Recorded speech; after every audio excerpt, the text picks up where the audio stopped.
UP police home guard 2024 का बहुत बड़ा भर्ती का अपडेट आ चुका है साथियों।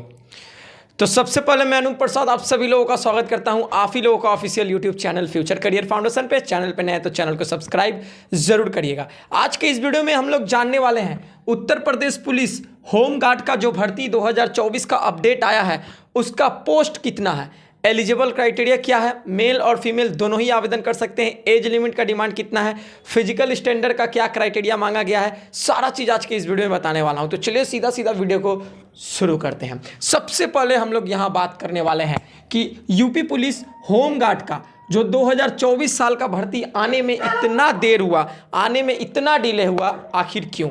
जी हाँ दोस्तों, बता दूं ये भर्ती आप लोगों को देखने मिल जाता 2024 का स्टार्टिंग में ही, क्योंकि आप लोगों का उत्तर प्रदेश पुलिस कांस्टेबल का जो पेपर लीक हुआ उस वजह से ये आने में देर हुआ। हालांकि अब उत्तर प्रदेश पुलिस कांस्टेबल का री एग्ज़ाम भी सामने आ गया है, कुछ दिन बाद आप लोगों को ऑफिशियल नोटिफिकेशन उसका देखने मिल जाएगा। उससे पहले आप लोगों का Uttar Pradesh police recruitment board home guard को लेकर कुछ अपडेट दे दी है। ठीक, चलिए सीधा सीधा हम लोग बात करने वाले हैं कि उत्तर प्रदेश होमगार्ड 2024 का भर्ती का वैकेंसी कितना है।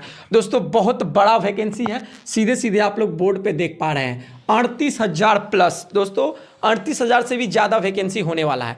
38,000 प्लस यूपी पुलिस होमगार्ड का वैकेंसी फॉर्म फिलअप बहुत जल्द होने वाला है, तैयारी अभी से ही शुरू कर दे। अच्छा, बात करेंगे हम लोग मेल और फीमेल दोनों ही कैंडिडेट आवेदन कर सकते हैं उत्तर प्रदेश पुलिस होमगार्ड के लिए, जिसका वैकेंसी 38,000 है। इसके अलावा हम लोग बात करेंगे कि अदर स्टेट के क्या कैंडिडेट इसका आवेदन कर सकते हैं। जी हाँ दोस्तों, बोर्ड पे मैं सीधा सीधा लिख के रखा हूँ, ऑल इंडिया कैंडिडेट। बता दूं आप लोगों को, हमारे इंडिया में जितने भी स्टेट है, टोटल 28 स्टेट है, 7 केंद्र शासित प्रदेश है, ठीक है। तो हमारे इंडिया में जितने भी स्टेट है, सभी स्टेट के candidate Uttar Pradesh police home guard के लिए आवेदन कर सकते हैं, मेल हो या फीमेल दोनों ही आवेदन कर सकते हैं।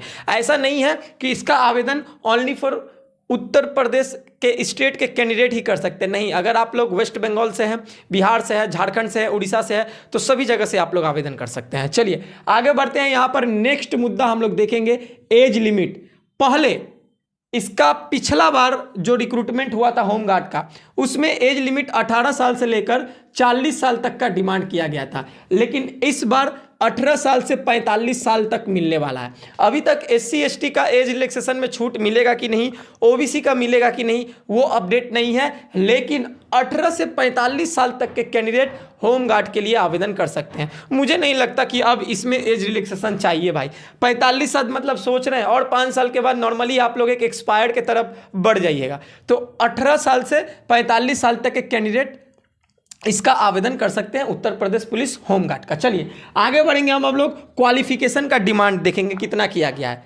बता दूं आप लोगों को, नॉर्मली ओनली 10 पास में लिख के रखा हूं, ओनली 10 पास, कोई भी परसेंटेज का डिमांड नहीं किया गया है। ओनली 10 पास आप लोग इसका आवेदन कर सकते हैं, चाहे कोई भी स्टेट हो, एनी स्टेट, कोई भी स्टेट से आप लोग अगर 10 पास कर लिए हैं, कोई भी परसेंटेज का डिमांड नहीं है, नॉर्मली पास आप लोग इसका आवेदन कर सकते हैं। चलिए आगे बढ़ते हैं। यहाँ पर एक नोट लिख के रखा हूँ, 10% रिजर्वेशन इन यूपी कांस्टेबल। इसका मतलब क्या है, समझ लीजिए बात को। हर साल जब यूपी पुलिस कांस्टेबल का फॉर्म फिलअप होगा, वैकेंसी निकलेगा, तो उसमें 10% सीट रिजर्व रहेगा। किन लोगों के लिए? जो लोग होमगार्ड में जॉब कर चुके हैं उनको 10% सीट रिजर्व मिलेगा, बहुत कुछ छूट भी मिलने वाला है। इसमें मान लीजिए सपोज दैट, एक एग्जांपल देता हूं, 1 लाख कैंडिडेट फॉर्म भरे हैं, ठीक है, 1 लाख कैंडिडेट फॉर्म भरे हैं, जिसमें से 20,000 candidate Uttar Pradesh police home guard का जॉब कर रहे हैं और 80,000 फ्रेश कैंडिडेट है। तो 80,000 में इनका कंपटीशन नहीं होगा, इनका 20,000 में ही कंपटीशन होगा, क्योंकि इनके लिए 10% सीट अवेलेबल कर दिया गया है। समझ में आ गया? बात को अच्छे से समझा पाया? चलिए बहुत अच्छी बात है। अब आगे बढ़ते हैं हम लोग। आगे बढ़ते हुए हम लोग थोड़ा सा इसका सिलेक्शन प्रोसीड्योर के ऊपर बात करेंगे। पहले दोस्तों 3 स्टेज होता था सिलेक्शन का, DV PST फिजिकल मेडिकल, लेकिन इस बार पूरा 100% जो खबर सामने आ रहा है, आप लोगों का एग्जाम भी कंडक्ट कराया जाएगा होमगार्ड का। यानी कि आप लोगों को अब टोटल 4 स्टेट से होकर गुजरना होगा। पहले आप लोगों को एग्जाम पास आउट करना होगा, जैसे ही एग्जाम पास आउट करिएगा फिर जाके आप लोगों को डीबी पीएचडी होगा, उसके बाद फिर आप लोगों का फिजिकल होगा, फिर मेडिकल होगा। तो ये 4 प्रोसेस से होकर गुजरना होगा। समझ में आ गया? चलिए अब हम लोग यहाँ बात करेंगे फिजिकल डिटेल्स को लेकर। फिजिकल डिटेल्स में हम लोग बात करने वाले हैं पहले रनिंग के ऊपर, मेल और फीमेल दोनों को कितना रनिंग करना होगा, इसके अलावा हाइट और चेस्ट बात करने वाले हैं। चलिए रनिंग यहाँ पर सीधे सीधे आप लोग देख रहे हैं, मेल कैंडिडेट को 4.8 किलोमीटर दौड़ना है 25 मिनट में। यानी कि मेल कैंडिडेट को 25 मिनट टाइम दिया जाएगा 4.8 किलोमीटर दौड़ने के लिए। इसी के अंदर में आप लोगों को निकालना है, 1-2 सेकेंड डिले होइएगा तो रिजेक्ट हो जाएगा। फीमेल कैंडिडेट को 2.4 किलोमीटर निकालना है 14 मिनट में। यानी कि जितने भी महिला कैंडिडेट है फीमेल, उनको 14 मिनट टाइम मिलेगा 2.4 किलोमीटर रनिंग के लिए। छोटा सा एक मुद्दा है, सैलरी के ऊपर बात कर लेते हैं। 25,000, इसके पहले बार जो सैलरी था 25,000, लेकिन इस बार जो खबर आ रहा है ये सैलरी आप लोगों का बढ़ेगा, बढ़कर 30,000 तक जा सकता है। चलिए अब हम लोग बात करेंगे मेल और फीमेल का हाइट का डिमांड कितना है, SC ST वालों का, जनरल वालों का, साथ ही साथ मेल का चेस्ट का डिमांड कितना है, वेट का डिमांड कितना है, सब चीज। चलिए सीधा सीधा डायरेक्टली अब हम लोग बात करते हैं हाइट को लेकर। सबसे पहले हम लोग बात करने वाले हैं मेल कैंडिडेट का हाइट कितना डिमांड किया गया है। तो मेल कैंडिडेट में जितने भी जनरल, SC और OBC कैंडिडेट हैं उनका 167.6 सेंटीमीटर हाइट का डिमांड किया गया। दोस्तों देख लीजिए एक चीज, कंफ्यूज मत होइएगा, बहुत सारे रिक्रूटमेंट में 99% रिक्रूटमेंट में, डिफेंस का हो, स्टेट पुलिस का हो, जिसमें जनरल और OBC ये 2 कास्ट का सेम हाइट का डिमांड होता है और SC ST का अलग छूट मिलता है थोड़ा सा। लेकिन यहाँ पर थोड़ा अल्टर टाइप का, उल्टा टाइप का है। यहाँ पर मेल कैंडिडेट का जनरल, SC OBC तीनों का 167.6 सेंटीमीटर हाइट का डिमांड है।